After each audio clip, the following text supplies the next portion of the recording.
Greetings everybody, my name's Tommy the Game Master and welcome to my channel.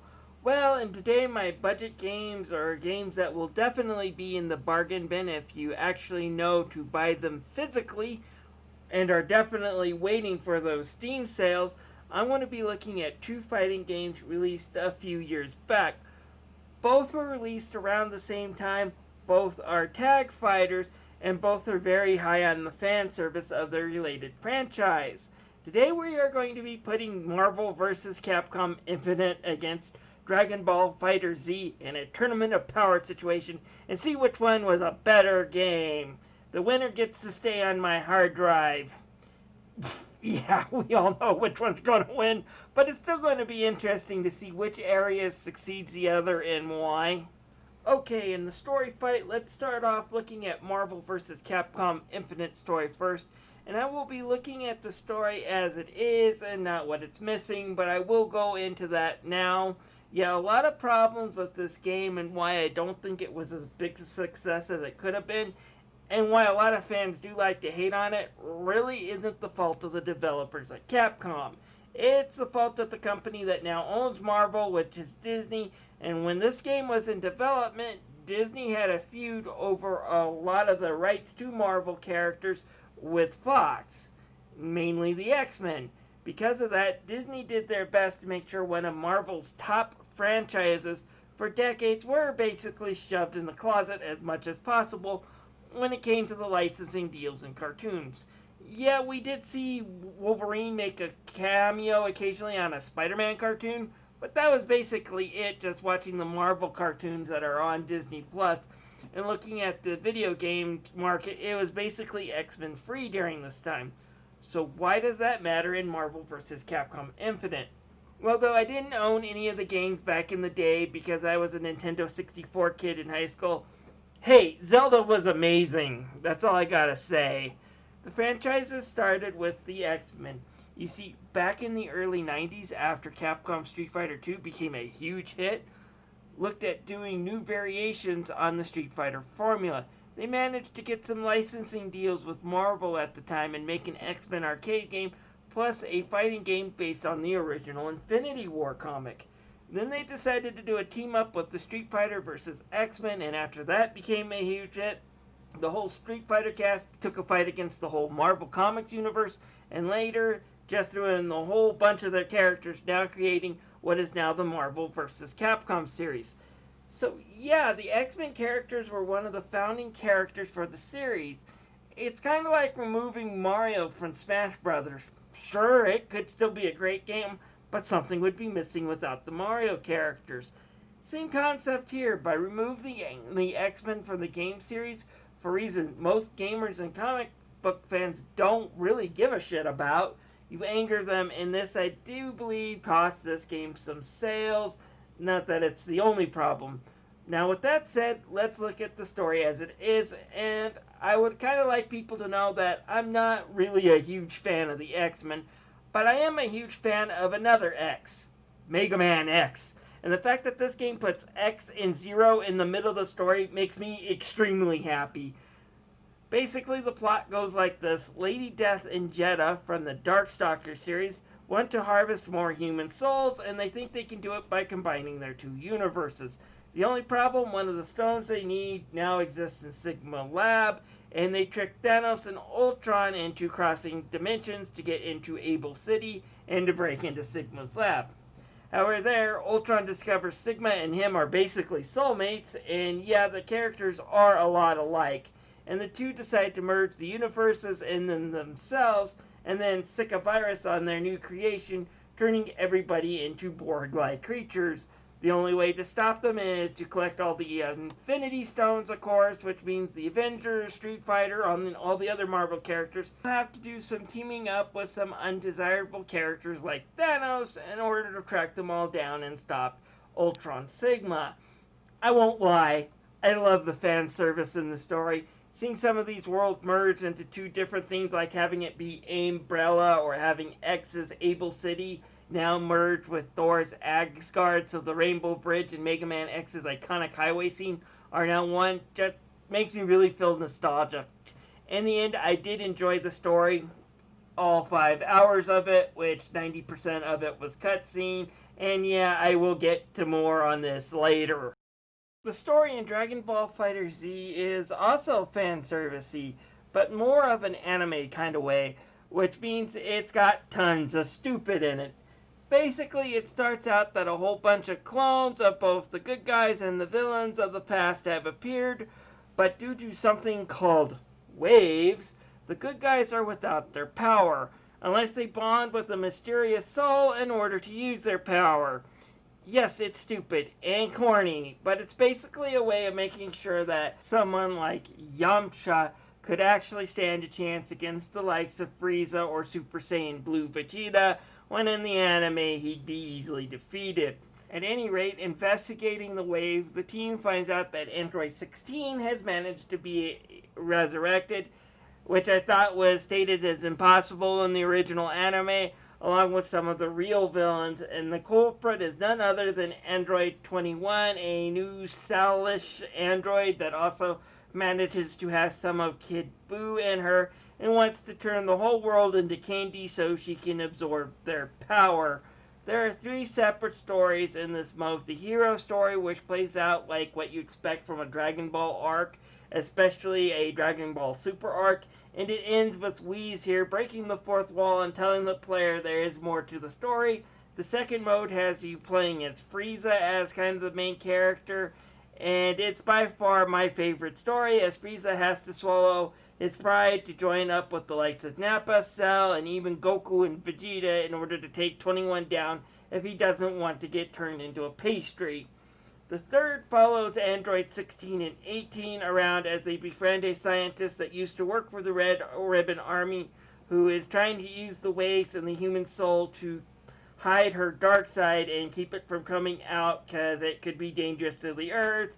And yes, this turns out to be Android 21, and it does turn out she's not really evil. She's just programmed that way, yada yada yada. And by the way, if you did actually watch my Kingdom Hearts 358 over 2 days cinematic story reviews from like 5 years ago, the same logic applies here to this character. When you're a filler character, at the end of the arc, you're either going to be on the bus or under the bus, and it's the same here. She's a one-note character, and she's gone. And the winner is... Overall, I do have to give some props to Arc System Works on going on with a more modern Dragon Ball Super arc and creating their own story with their own sense of humor and plot progression, rather than reuse a 30-year-old anime again for the 2,000th time. I can only fight Raditz, then Vegeta, then Frieza and Namek, and then Cell so many times before it gets so repetitive that it's just miserable to get through. So this brand new and quite frankly one of the most enjoyable stories I've seen in a Dragon Ball game is refreshing. With that said, between the waves, souls, and a whole bunch of other stupid and needless MacGuffin malarkey that gets tossed in, it's just not as good as Marvel vs. Capcom Infinite. The winner is, this one is definitely Marvel vs. Capcom Infinite. Yeah, it doesn't have the X-Men, but just seeing X-Zero and Sigma again felt like reuniting with some childhood friends of mine. So it's a winner in my book. Congratulations on winning the weakest, most inconsequential part of a fighting game, Marvel vs. Capcom Infinite, because it might be the only thing you win. Let's talk about going through the stories and what the single-player modes offer. Marvel vs. Capcom Infinite. Yeah, here is what the story mode offers you when it comes to the gameplay. 5-minute video plus 2-minute fight followed by another 5-minute video. Sometimes a tutorial will pop up on how to use the Infinity Stones in battle or some sort of other secret move that might help you win here and there. But for the most part, it's pretty basic and over in about 4 to 5 hours. And I bet you even less than half if you cut the really long cutscenes out. It's almost like this should have been a movie released on Disney Plus than a video game. Other single-player modes basically include your usual challenge tutorial mode to learn the game's more advanced stuff if you want to go beyond just mashing buttons, and an arcade mode with no endings for either of the characters or rewards for doing anything, so going through this is just a waste of time. There are a few cool win quotes, I guess, in the arcade mode, but that's pretty much it. I felt like there's a lot less to this experience in single player than, say, its previous incarnation, which is Marvel vs. Capcom 3. I was done with the single player in less than 6 hours, and unless I want to go back and watch the story again someday, there's nothing really here that makes me want to go back to the single player mode. Oh boy, buckle up when it comes to Dragonball Fighter Z, because the story itself may have been a bit lame, but the single player story campaign is not. Yes, there are plenty of cutscenes to sit through, but they're in between long gameplay segments. 5 minutes of cutscenes for every 15 to 20 minutes of gameplay. Still a bit long on the tooth, but it does feel more like a game than a movie. Basically, you start off with 1 or 2 characters in each mode and move along this map, and after each fight, your characters will gain some EXP, gain a few new passive abilities, and heal some hit points. As you move along the map, you might find spaces where a green icon might be presented. Going to that place and winning that fight will save another fighter and recruit them to your team. You can only have 3 fighters at a time, but reserve fighters can heal a lot faster, giving it a bit of strategy. Get to the guy with the purple smoke cloud, though, and that's the final boss of the stage, and move on with a few more cutscenes. I love the setup, though. It's got RPG mechanics at work, making you think a bit more strategically on where you use who and what and why, and making sure your characters stay leveled up. If your best character gets KO'd, you might not have them when you really need them. It's a brilliant design. Even more is there are special scenes you can trigger if you combine certain people on your team, and some of these conversations are really hilarious. Goku wanting to go to hell because he thinks it might be a perfect area to train, for example, and that is ignoring the fact that he did go to hell in the original anime in a filler episode, but it's still a funny conversation between him and Cell, giving you even more incentive to mix things up a bit. It's also why it's a bit of shame the last mode of the game just has 16 and 18 for about 3/4 of its duration, and it's not making full use of the mechanics the rest of the story modes offer, but damn, the other 2 story modes kick ass, and even though the third wasn't as fun, it still was somewhat enjoyable. It took me about 15 hours to beat just the single player story mode, but there are also other modes to play through as well. Sort of like Marvel vs. Capcom here, your 2 biggest options will be a training mode-esque area for the advanced techniques and an arcade mode. But the arcade mode is quite a bit better.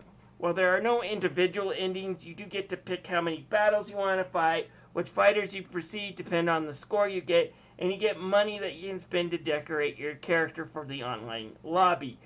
Is the arcade mode still as pointless? Yeah, maybe, but I still had a lot more fun playing it because of some of the extra additions made to this mode.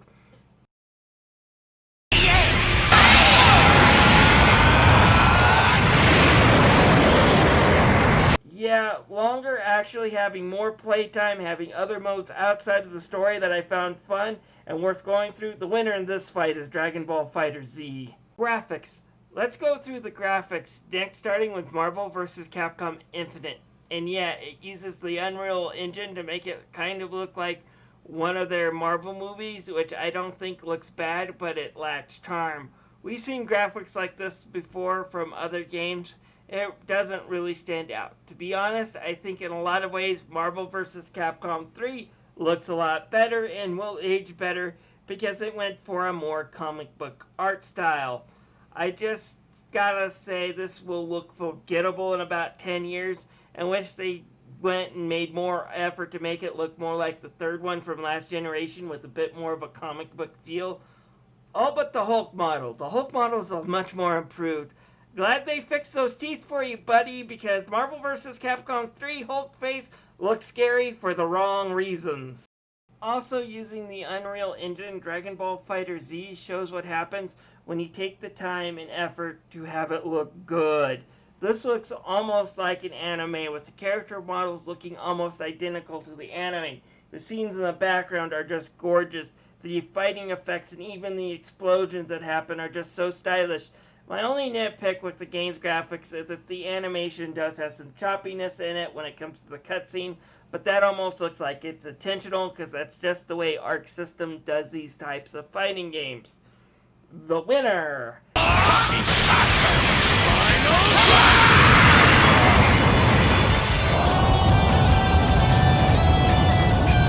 Yeah, 10 years from now, when we look back at these games, I do believe Dragon Ball Fighter will still stand out as being an impressive looking game. Marvel vs. Capcom 3 will look like it's an outdated relic. The winner by a freaking mile is Dragon Ball Fighter Z. Okay, so let's talk about the main event, the combat itself. Which one has the better combat system? Well, if you look back at Marvel vs. Capcom 3, you will see that it's a 3-on-3 battle royale with 3 action buttons, one for light, medium, and heavy attacks, and an A button to do a special attack, usually juggling people in the air. Gone are this, and instead the battle and combat revert back to the way it was in the original Marvel vs. Capcom. Yeah, screw the improvements that the second and third one did, right? People clearly want to go back to the original combat the way it was in the 90s, am I right? Okay, so now that we have light punch, and heavy and light kicks, and the combat is now 2-on-2. There are a few good things about this change, though. Some characters like Doctor Strange seem to be a bit more balanced and a lot more fun to use since I can't just easily spam bolts from his ball sack like I did in the third game. And other characters now have nuance on their moves. With that said, the only really other thing they added are the Infinity Stones that you get to choose in arcade mode at the beginning of each battle. These let you heal characters, increase your SP gauge faster, zip around, or stick an opponent in a cage for a little while. These add some interesting dynamics to the fight. The roster of the characters again are cut down without the use X-Men or Deadpool in there, but the list that we have is somewhat solid and I did think enjoyable. While we don't have Wolverine, we do get the likes of Gamora from Guardians of the Galaxy or Mega Man X. And can I say again, I do like the fact that I can play as Mega Man X in one of these Marvel vs. Capcom games. Other classics like Morgan, Ryu, and Iron Man are here untouched though. Overall, I thought the roster was somewhat decent. A small roster, but decent enough.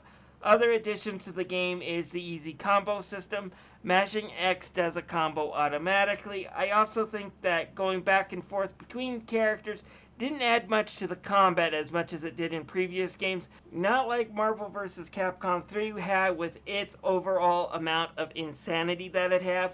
Overall, the combat and controls do work well, and it's a decent game for what there is. But let's check out the competition. Playing through Dragon Ball Fighter Z, it's like Arc System Works looked at Marvel vs. Capcom 3 and instead of this needs to be scrapped and rebuilt back to the original, instead said what needs to be strengthened up and what can we do better and make it with the Dragon Ball characters. The battles are 3-on-3 and you get a more simpler control system offered like you did in Marvel vs. Capcom 3. But just because it's simple doesn't mean this game isn't ridiculously complex. Most of the battles in the first quest have bonus tutorial challenges to help you figure out how to do some of the complex blocks, how to grapple, and so on. There's a lot of depth in the combat, but how to do the moves and getting the basics is really simple, but mastering it isn't.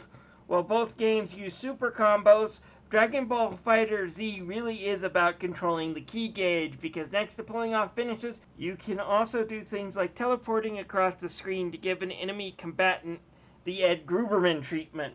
Or you can use this to do special moves while calling other characters, and which could be done in quite a few of the vs. Capcom games I've played. So basically, controlling the ki is vital, and it's also quite what makes this game fun. Next to it's got a pretty solid roster. Not every Dragon Ball character is here, but what is here are all the fan favorites. You can't say that about the Marvel vs. Capcom game. And ones that they do make some really interesting characters to battle. You do have your norms, Goku, Vegeta, Krillin, and Gohan, and a few other characters that are new like Hit, or maybe cult favorites like Yamcha and Nappa. Overall, the cast is good. So, any complaints? Well, I do have one small complaint, and that is when you knock down enemies, rather than to keep on fighting in a way that gives the winning opponent an advantage, instead usually get locked in an animation like this instead. It's a really small nitpick to a game that is more than a worthy successor to Marvel vs. Capcom 3.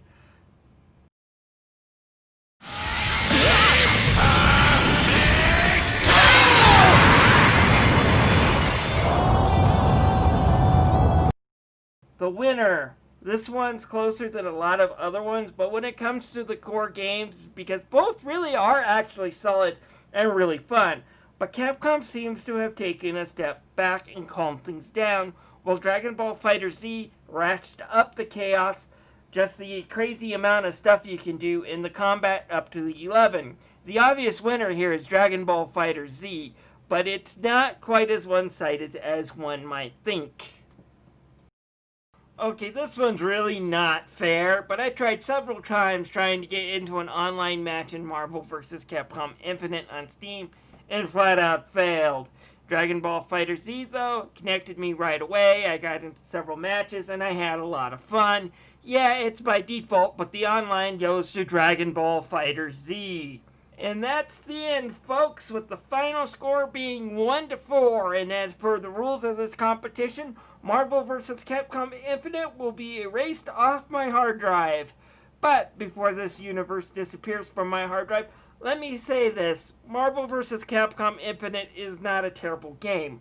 I am glad I waited for a sale and for the price to come down a lot. I paid $10 for it, and for $10 I can say I don't feel like I was released badly ripped off, but there is no way in hell would I recommend anyone ever pay $60 for this.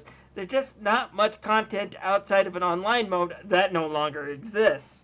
And with its okay, but still nothing spectacular cast of characters, a single player mode that's too short, and an arcade mode that is forgettable, and an online that is non-existent, Marvel vs. Capcom Infinite is more forgettable than anything else. Is it a bad game? No, but I don't think anyone's ever going to miss this universe when it's gone. Well, goodbye. In the meantime, I do suggest playing Dragon Ball Fighter Z. It should be old enough that you shouldn't have to pay a full $60 amount, but even if you do, it's well worth $60. The online modes are still supported. Hell, they even added in Ultra Instinct Goku as a DLC character recently, and they're still updating, and there's still an online community still supporting this game. And even though its single player is more than fun enough to warrant an investment, the fact that its online mode still exists makes this game well worth the investment. I had a blast playing Dragon Ball Fighter Z, and I could see myself easily returning to it. This is Tommy the Game Master. Thank you so much for watching this video. If you have any comments about this, I'd love to hear what you think of these two games down below in the comment sections. I'll see you guys later. Don't think so. What?